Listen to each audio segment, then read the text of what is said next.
Muito bem, meus irmãos, a nossa penúltima aula deste curso breve a respeito de dons espirituais.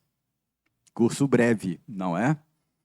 Então dá só assim para a gente fazer uma breve introdução ao assunto, não é? É a nossa quarta aula. Quinta-feira que vem, nós vamos ter a nossa última aula. São 5 aulas para esse assunto. Então, nós estamos fazendo essa experiência recente de cursos breves, nos esforçando para que sejam práticos, porque Pastor Lucas e eu, os docentes da igreja, achamos assim que estudamos uma série longa na Confissão de Fé de Westminster e a gente achou assim que isso talvez tivesse sido cansativo para o pessoal. Então, nós estamos tentando dar cursos mais curtos, não é? E a ideia é que eles sejam bastante práticos. Então, é um curso breve. É a quarta aula e semana que vem nós vamos encerrar esse nosso curso breve. Durante o mês de julho, esse programa ele ficará suspenso. Ele será retomado em agosto, se Deus quiser, ok? Então, vamos aí ao nosso curso breve. Nós paramos aí.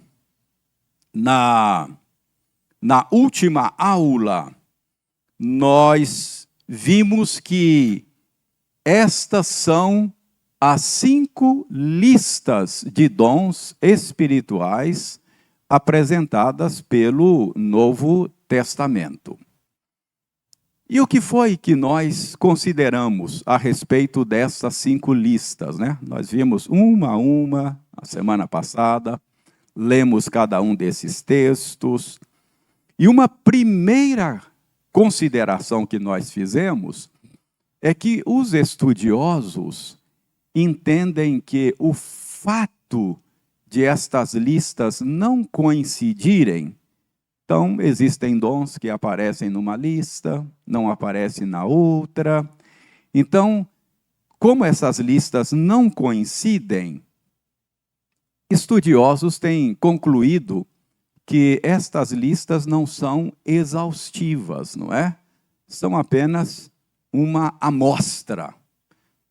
Dependendo do texto, do contexto, o Espírito Santo, por meio do autor sagrado, nos dá uma amostra das capacitações, dos dons com os quais o Senhor habilita os membros do corpo de Cristo. Então, não são listas exaustivas. Talvez existam outros dons que não apareçam nessas listas. Embora seja difícil a gente imaginar, não é? Então, o que a gente tem de revelação a respeito dos dons espirituais, a pergunta que estamos respondendo é: quantos e quais são os dons espirituais? Então, nós consideramos isso, não são listas exaustivas. Depois, nós nos esforçamos para entender a natureza desses dons, ou seja, como é que eles funcionam na prática, como é que eles operam. Eu disse, e nós vimos na semana passada, que alguns desses dons são a operação deles, a natureza deles, esses dons são autoexplicativos. Então, por exemplo, dom espiritual de ensino. O que esse dom faz? Como é que ele opera? Autoexplicativo, ele ensina, não é? Ele ensina, é o ensino. É claro que nós fizemos uma ressalva. Dom de ensino, dom espiritual de ensino, tem um conteúdo específico. É o mistério de Deus que esteve revelado, é o que esteve oculto e foi revelado. Não é o ensino de qualquer conteúdo, é o ensino do Evangelho. E vimos também que é um tipo de ensino que que enriquece as pessoas espiritualmente, não é? É o ensino que fortalece a fé, que firma a esperança, que aumenta o amor. Então, quando ele é ministrado, o benefício que esse dom traz às pessoas não é apenas cognitivo, não é apenas que elas se tornam mais informados, mas que eles se tornam mais santos, mais parecidos com o Senhor. Então, vimos que alguns desses dons, eles são autoexplicativos. Depois nós vimos que alguns desses dons parecem autoexplicativos, parecem fáceis de entender como eles operam, mas que a gente precisa de explicação. Corre-se o risco de uma compreensão errada. O exemplo que nós demos na semana passada foi o dom de exortação. No nosso imaginário, exortar é sempre dar bronca, não é? Ó, exorta o fulano lá, você tem que... Não é? É sempre a ideia de correção, de advertência, de bronca. Mas nós vimos que o termo que o Espírito Santo usa para falar desta habilidade não é nesse sentido. Vimos que exortar tem muito mais a ver com animar, com consolar, não é? Então, vimos isso também. E na semana passada, nós vimos que talvez, a citação de Pedro, falar e servir, Pedro 4:11, não é? Servir uns aos outros, cada um conforme o dom que recebeu. Se alguém fala e se alguém serve, não são necessariamente menções de dois tipos de dons. Nós dissemos que é melhor entender isso aí como duas categorias de dons. Então, são duas categorias debaixo das quais há um leque enorme de habilidades. Então, o Espírito Santo aí, por meio de Pedro, classificou os dons espirituais em duas categorias: dom de fala e dom de serviço, não é? Debaixo da categoria dom de fala, você tem aí o ensino, a profecia, a evangelização, mesmo exortação, são dons que usam a fala. Então, são duas categorias, nós vimos aí.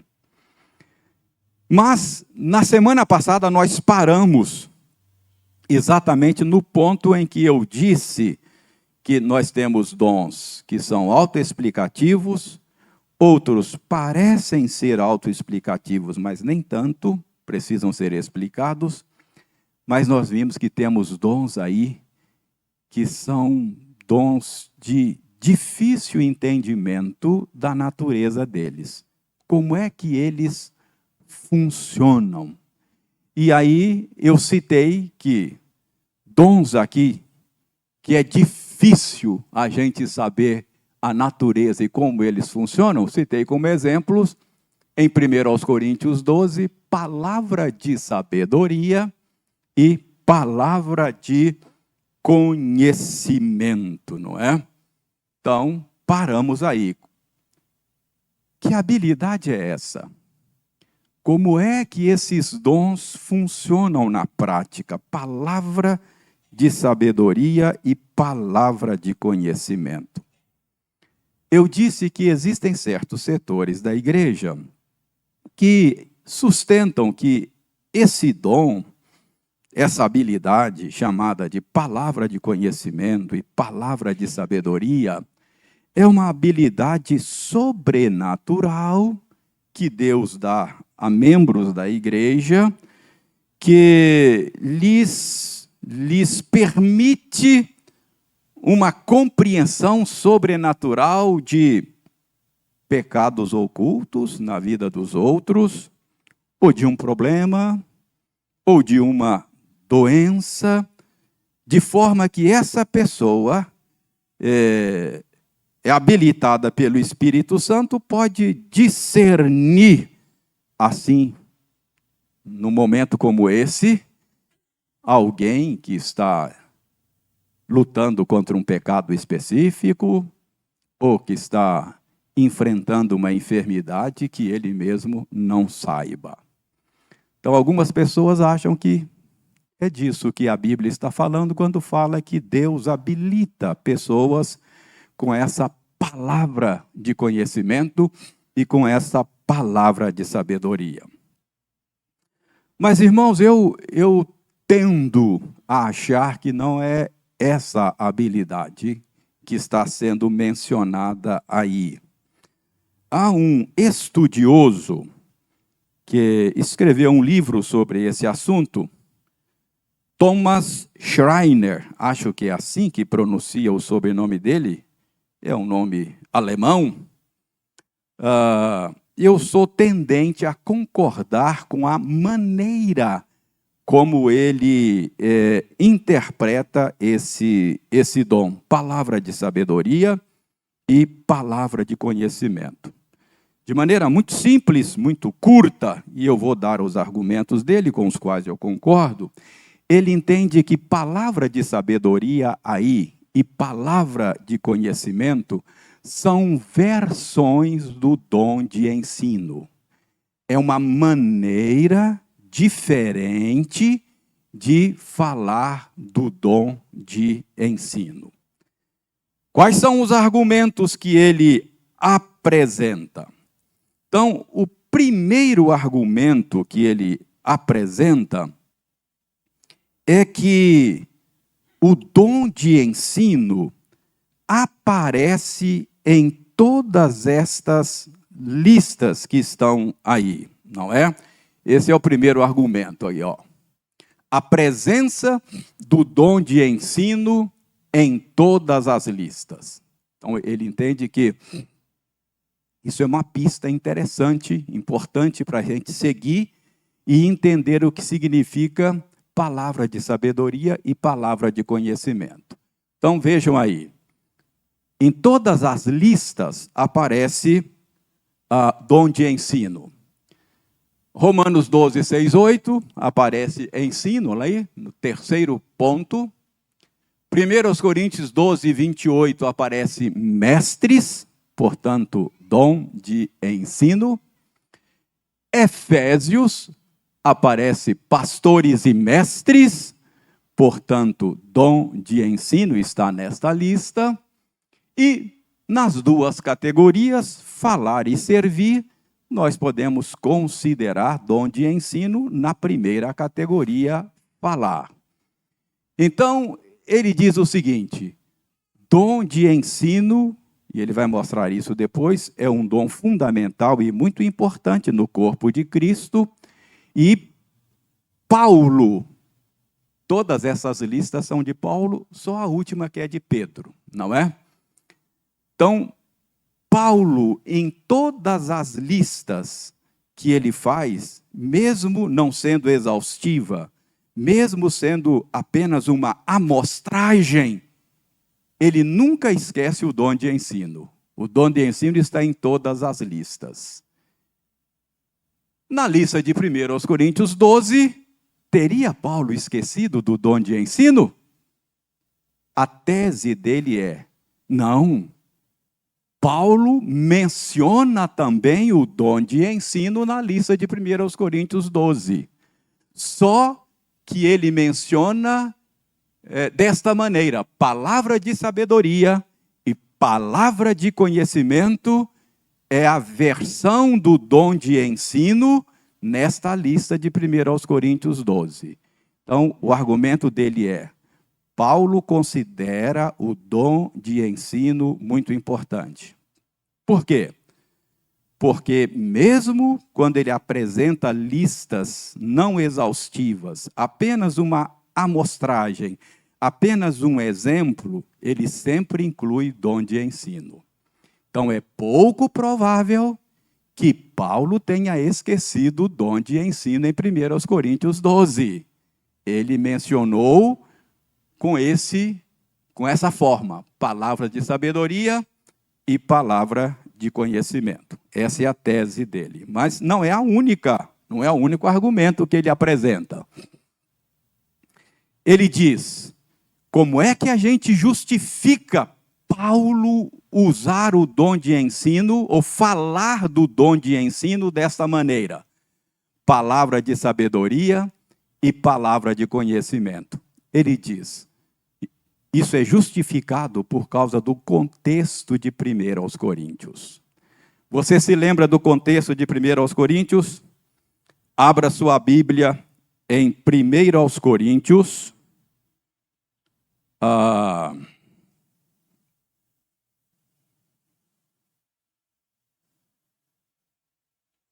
1 Coríntios. Deixa eu abrir a minha Bíblia aqui.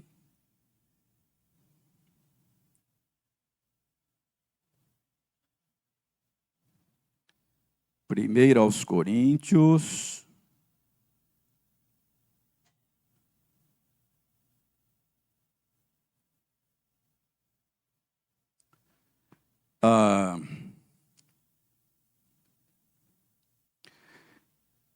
Capítulo 2.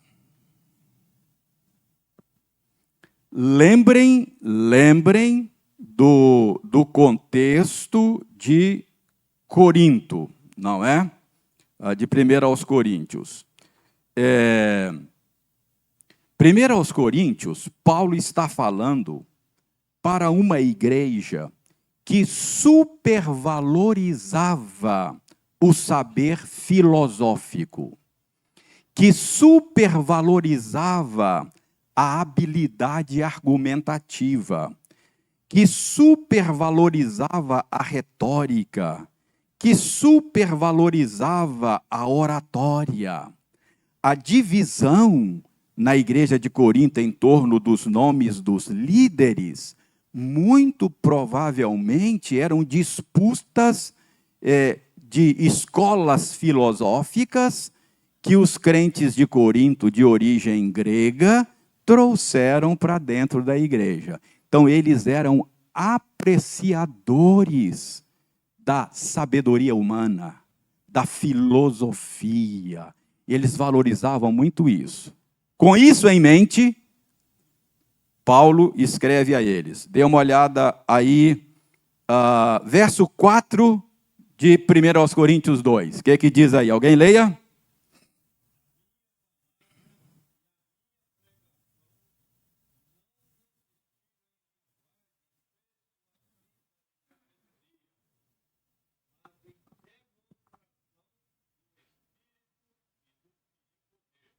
Então, Osório, Paulo já tinha mostrado antes que Deus escolhe as coisas loucas desse mundo para envergonhar as sábias.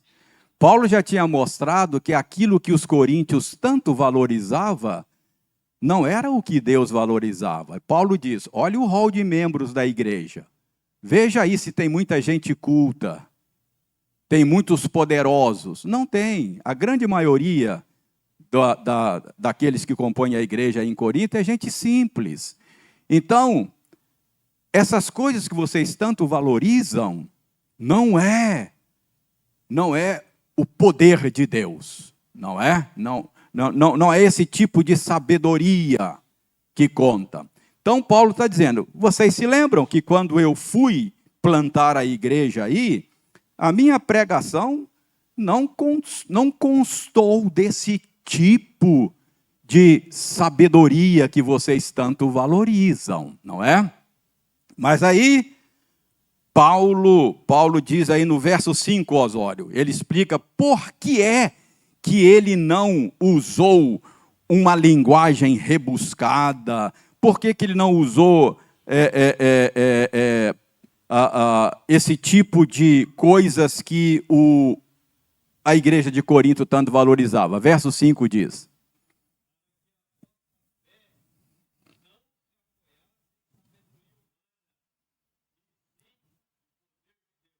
Então, isso é muito presente na primeira carta de Paulo aos Coríntios.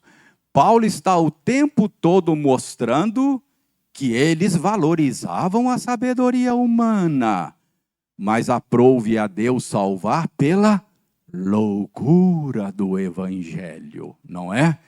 Então, Paulo está dizendo que a pregação dele não constou desse tipo de sabedoria. Mas olha o verso 6. O que ele diz no verso 6?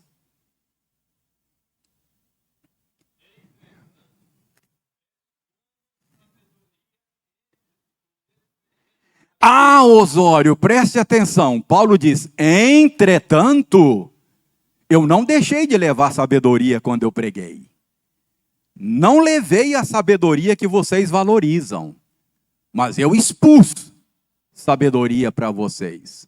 Não, porém, a sabedoria deste século, nem a sabedoria dos poderosos dessa época, que se reduz a nada. Ou seja, não é suficiente para dar o conhecimento salvador de Deus. É isso que Paulo está dizendo. Agora, olha o verso 7.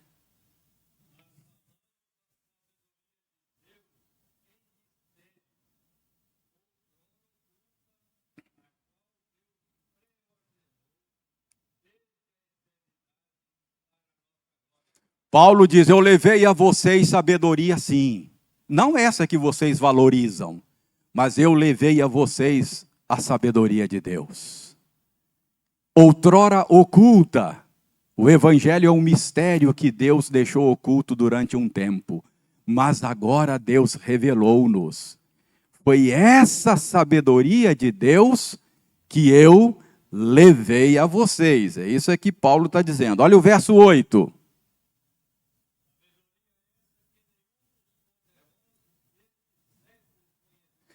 Olha, a sabedoria que eu levei a vocês, Paulo está dizendo, Osório, não é a sabedoria que os filósofos, que os poderosos desse século dominam.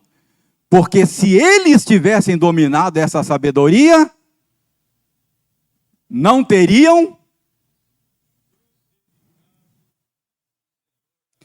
Eles tinham sabedoria, mas quando o Senhor da glória se apresentou a eles não conseguiram entender que estava ali o Deus encarnado. A sabedoria deles não foi suficiente para eles discernirem a presença de Deus entre eles. Percebe como é que o Paulo, o tempo todo, está confrontando uma sabedoria humana com uma sabedoria de Deus?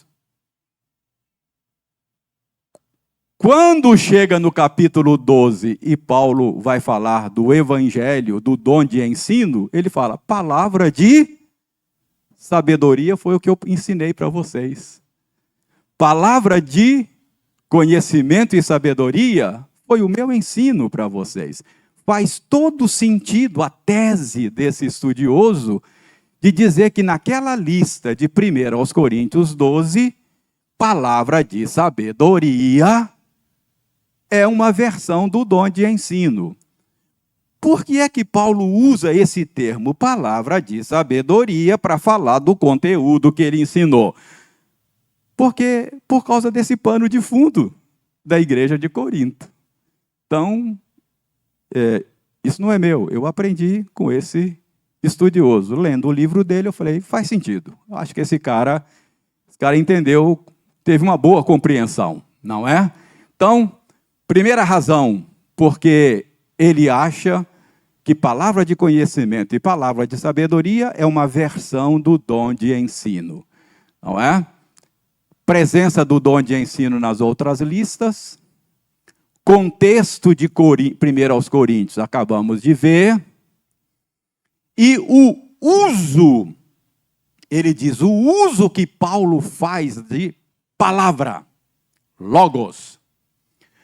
Paulo, vez após outra, usa esse termo, não é? Que ele usa aí, palavra de sabedoria, não é? Logos, Sofia, palavra de sabedoria, Paulo usa muito esse termo logos para se referir à pregação e ao ensino do Evangelho. Não o termo palavra de sabedoria em si, ou palavra de conhecimento, mas palavra associada a alguma outra coisa.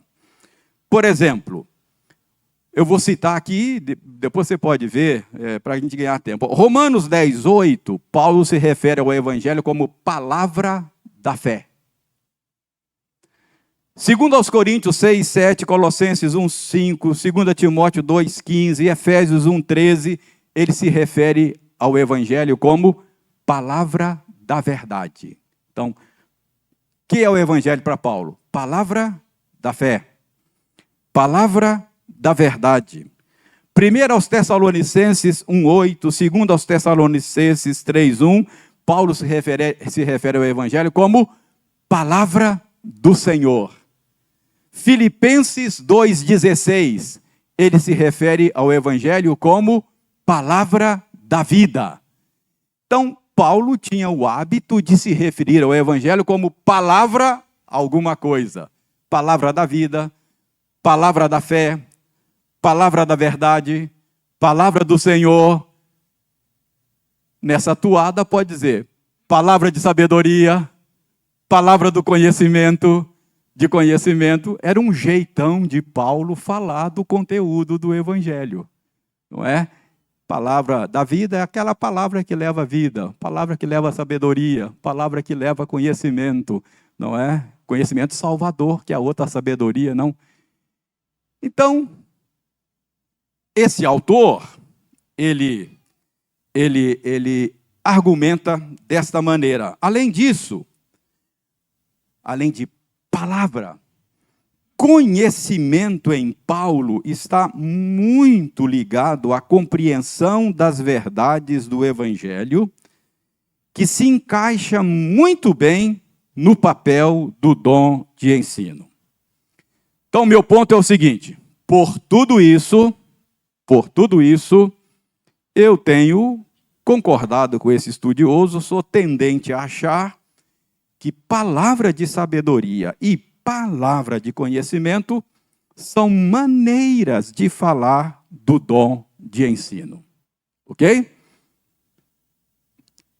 Eu estou aberto, se convencido pelas Escrituras, que o sentido desses dois termos seja outro. Se algum dia, estudando a Escritura, eu for convencido, a gente muda de opinião a respeito dessa questão.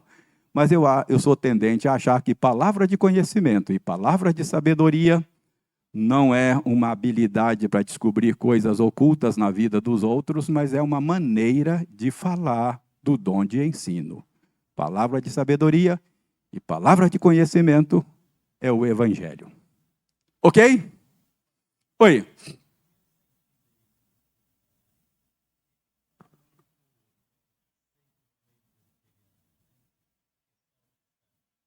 Não.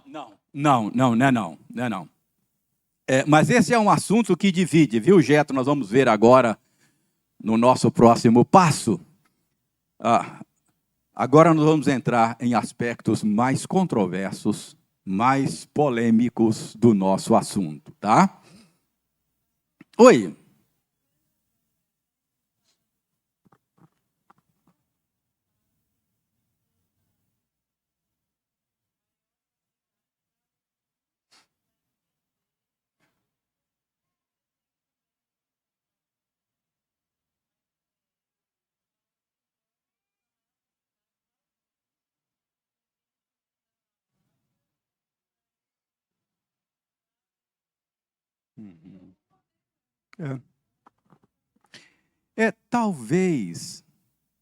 Talvez esteja ligado a isso que eu estou dizendo, não é?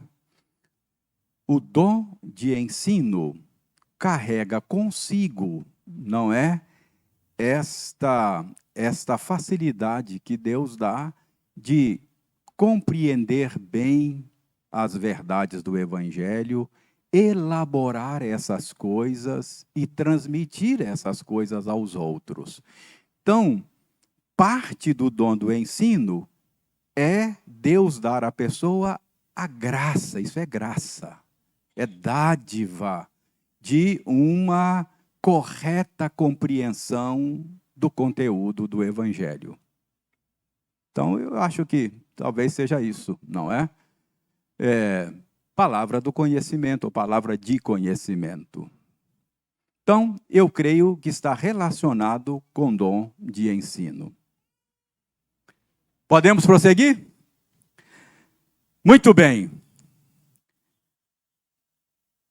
Continuismo e cessacionismo. Eu não sei quantos estão familiarizados com esses termos, mas são termos relacionados com o nosso assunto e eu gostaria de apresentar a vocês esses termos. Irmãos, poucos assuntos contribuem mais para a divisão de igrejas do que esse assunto nosso, dons espirituais. É até irônico, não é?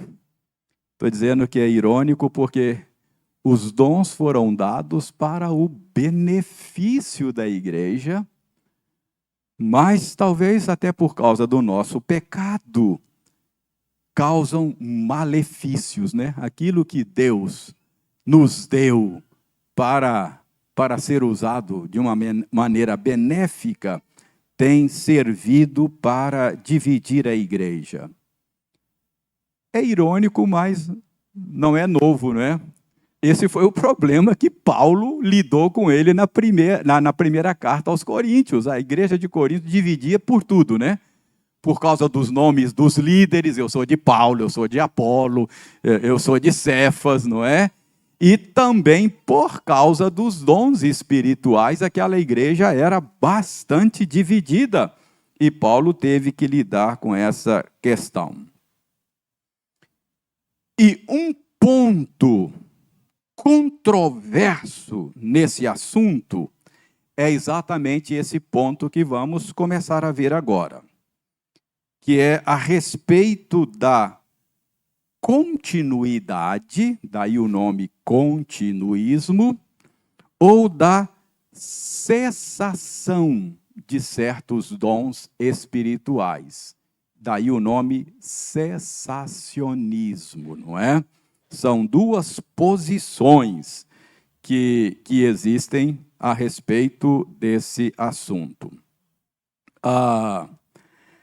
Mas antes de nós considerarmos as diferenças, é importante a gente observar que ambos os lados têm concordância, tá? Ambos os lados concordam em algumas coisas. Por exemplo, ambos os lados entendem que Deus continua concedendo dons ao seu povo, tá?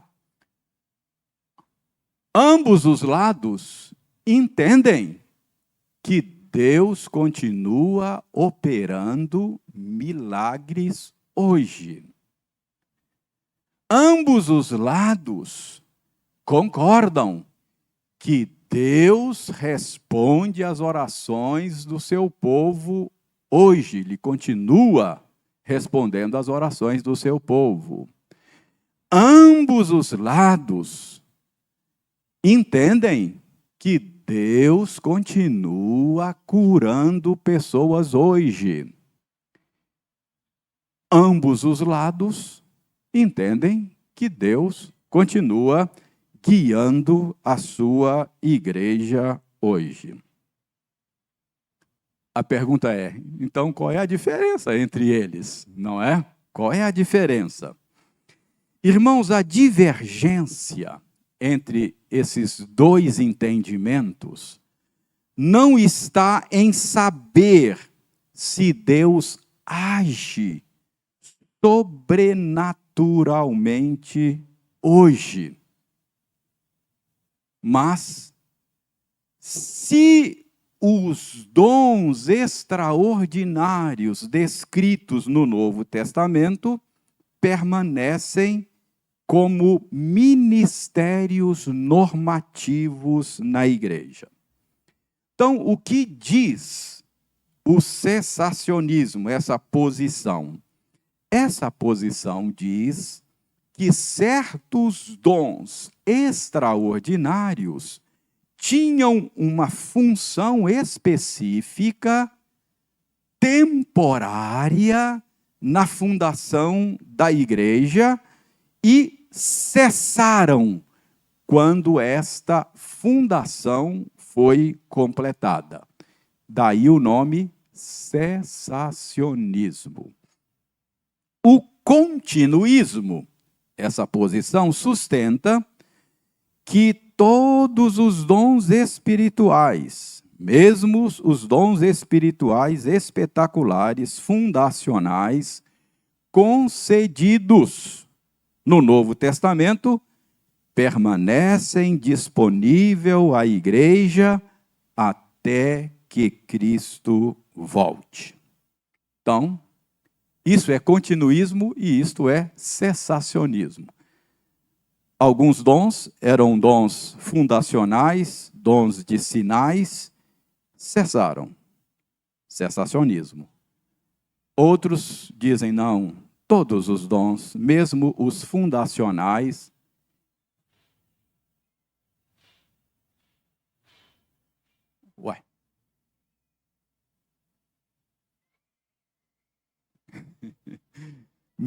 mesmo, o diácono foi lá ver o que é. Mesmo os dons fundacionais e de sinais continuam em operação hoje. Ok? Então, está claro aí o que é cessacionismo e o que é continuismo, não é?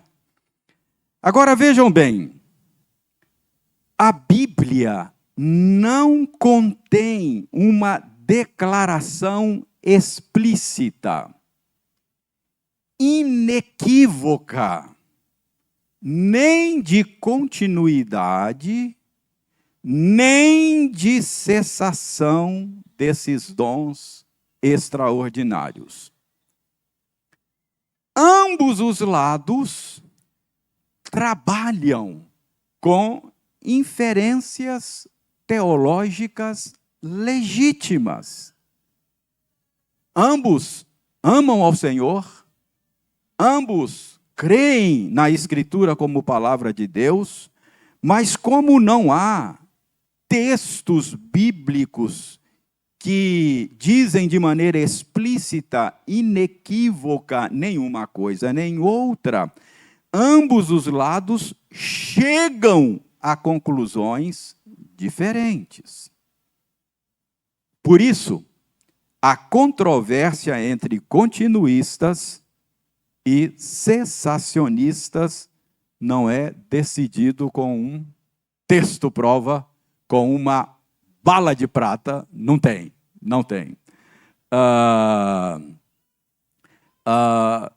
A questão não é um texto, a questão é de construção teológica que procura interpretar e explicar o conjunto de evidências do texto bíblico. A questão não é sobre a existência de um versículo decisivo, mas sobre qual interpretação melhor integra a história da redenção, a natureza da revelação e o ensino geral da Escritura. Então, talvez seja por isso que homens profundamente comprometidos com a autoridade da Escritura chegam a posições e a conclusões distintas, não é? Então você vai encontrar estudiosos respeitadíssimos, homens piedosos e homens que manejam bem a Escritura, você vai encontrar dos dois lados da questão. Ok? Então, A questão exige exegese cuidadosa, teologia bíblica, humildade diante de um tema em que a Escritura não parece fornecer uma resposta explícita e definitiva. Esse assunto, até há pouco tempo, causava mais, o debate trazia mais calor do que luz, não é? Mas, mais recentemente, isso em termos de história, né? Mais recentemente, há 40 anos, em termos de história, que estudiosos estão, assim, dedicando à exegese bíblica e tratando com respeito da situação. Então, você tem gente aí que está estudando isso, e isso é muito bom, não é? Muito bom. Então, veja bem, o cessacionismo tem sido, historicamente, a posição predominante entre os reformadores e, em grande parte, da tradição reformada. E deixe-me dizer também que aqui eu estou colocando a coisa de maneira muito definida, entre cessacionismo e continuismo, mas você tem estudiosos que não se vê nem de um lado nem do outro, não é? Então, alguns dizem, eu seria um cessacionista moderado, ou eu seria um continuista com reservas. Enfim, você vai encontrar isso ao estudar o assunto, tá bom? Mas, no curso breve, a gente vai tratar desses dois pontos aí. Então, a nossa tradição tem sido historicamente cessacionista. A nossa confissão de fé, ela se posiciona desta maneira. Então, deixe-me apresentar a vocês o esquema, o esquema clássico, o esquema do cessacionismo clássico, tá? Então, agora, Hildeir, nós vamos mexer no seu texto, tá? Não vai dar tempo lá. O seu texto, que o Hildeir falou, reverendo, esse texto que o senhor escolheu aqui, Hebreus, não fala de dons espirituais. Eu acho que o senhor errou o texto, hein? Que eu sempre escolho um texto para ele relacionado com a minha aula, né? Mas é Hebreus. Então, abram aí. Hebreus, capítulo 1, verso 1. Não vamos conseguir, mas aí a gente, semana que vem, a gente termina isso aí, ó. Pode ler.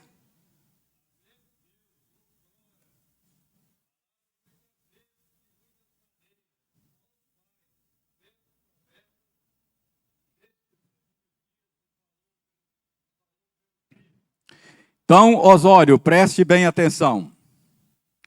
Os demais também prestem bem atenção. Havendo Deus outrora falado, muitas vezes e de muitas maneiras. Então, Deus existe e se revela. Esse é o pressuposto da nossa fé, não é? Podemos voltar lá, Arthur, para minha imagem lá. Então, obrigado, Arthur. Outrora, Deus falou muitas vezes e de muitas maneiras. Quando é esse outrora? Esse outrora é uma referência à revelação dada por Deus durante o Antigo Testamento. Outrora Deus falou, muitas vezes, de muitas maneiras, aos nossos pais, pelos profetas. Deus falou na sarça ardente, lá com Moisés. Deus falou com Moisés como se fala com um amigo face a face. Deus falou por meio de teofanias ao seu povo, coluna de nuvem, coluna de fogo. Deus falou por meio de visões. Deus falou por meio de sonhos. Deus falou muitas vezes e de muitas maneiras outrora. Outrora é no período do Antigo Testamento. Mas o escritor de Hebreus diz que nestes últimos dias nos falou pelo Filho. Aquela setinha apontando para cima é o desejo de dizer que essa revelação dada outrora, ela foi progressiva. Ou seja, Deus foi revelando progressivamente a sua vontade. Lá em Gênesis 3,15, ele anunciou que nasceria da mulher aquele que esmagaria a cabeça da serpente. E ele foi, vez após vez, revelando ao seu povo o seu plano e a sua intenção. Vez após vez, ele foi revelando a sua aliança. Não é? Revelou lá a Adão e Eva, a Noé, a Abraão. E esse processo revelatório foi cumulativo. Foi gradativo. A revelação foi, Deus foi dando pistas do que estava fazendo e do que faria no futuro. Então, é um processo revelatório, a revelação é progressiva, e Deus foi revelando mais e mais,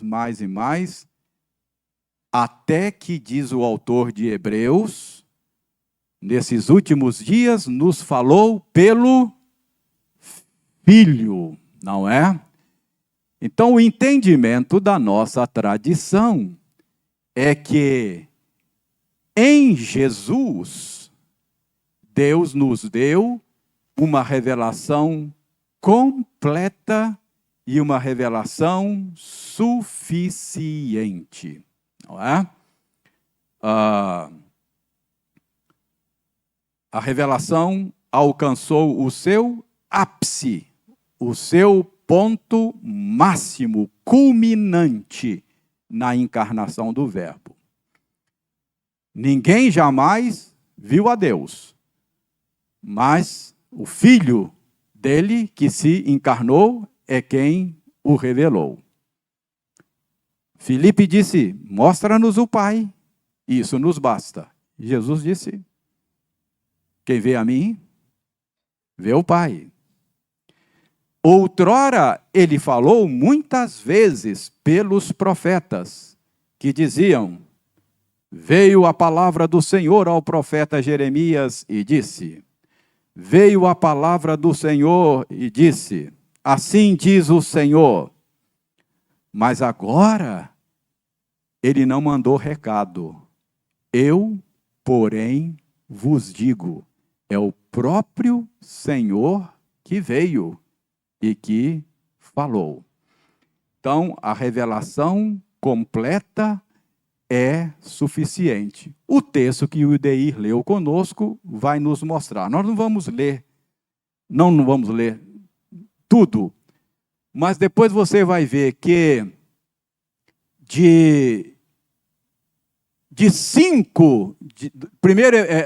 capítulo 1 de Hebreus, capítulo 5, até a 2, 3a, mas de 5 até o final do capítulo 1.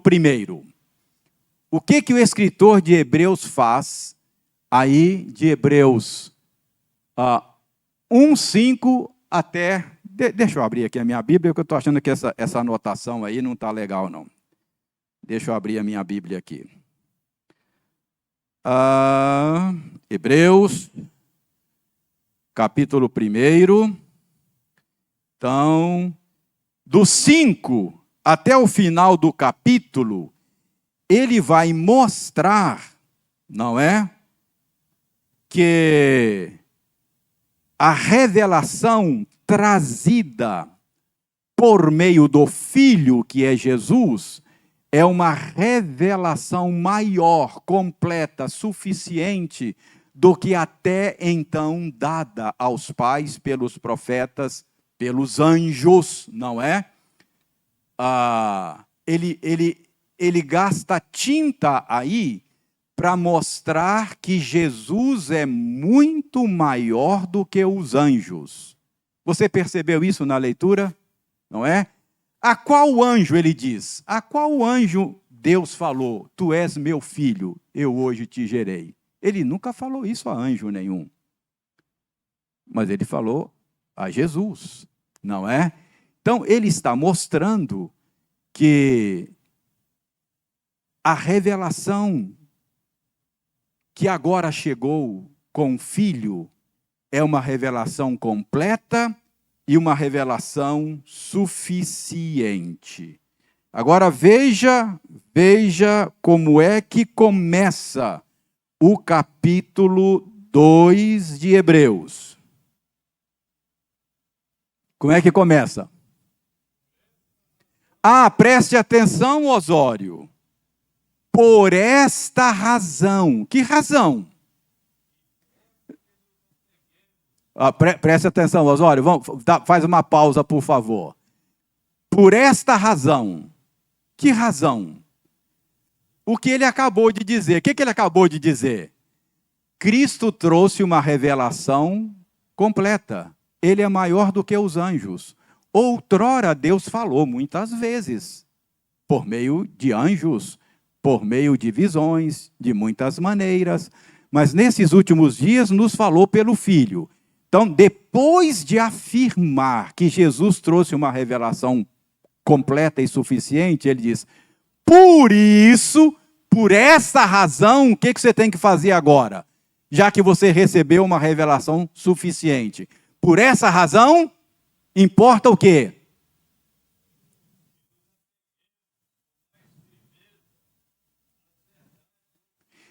Preste atenção. Então, o que importa agora? Que nós nos apeguemos às verdades ouvidas, às verdades que nos foram trazidas e que alcançaram o seu ápice em Jesus. Continua lendo. Aquilo que já nos deu por revelação o Senhor está completo, é suficiente. O que importa agora? Se o que Deus tinha para revelar, já revelou. O que importa agora?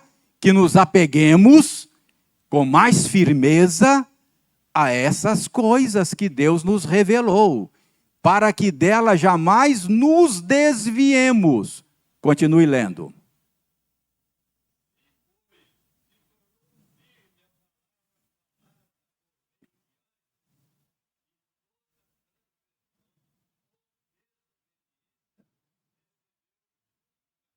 Olha a lógica dele.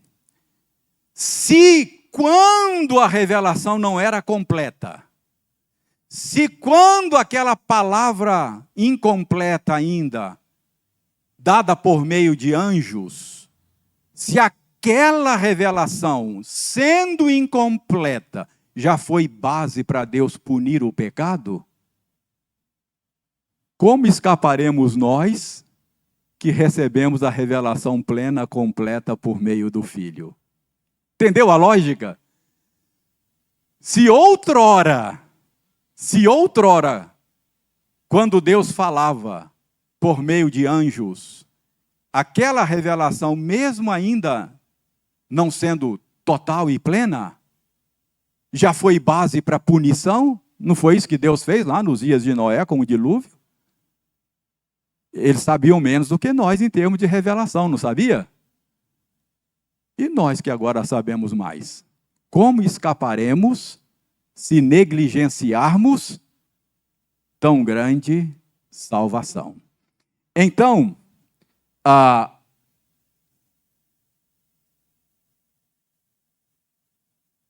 o que aconteceu depois que essa revelação completa e suficiente nos foi dada?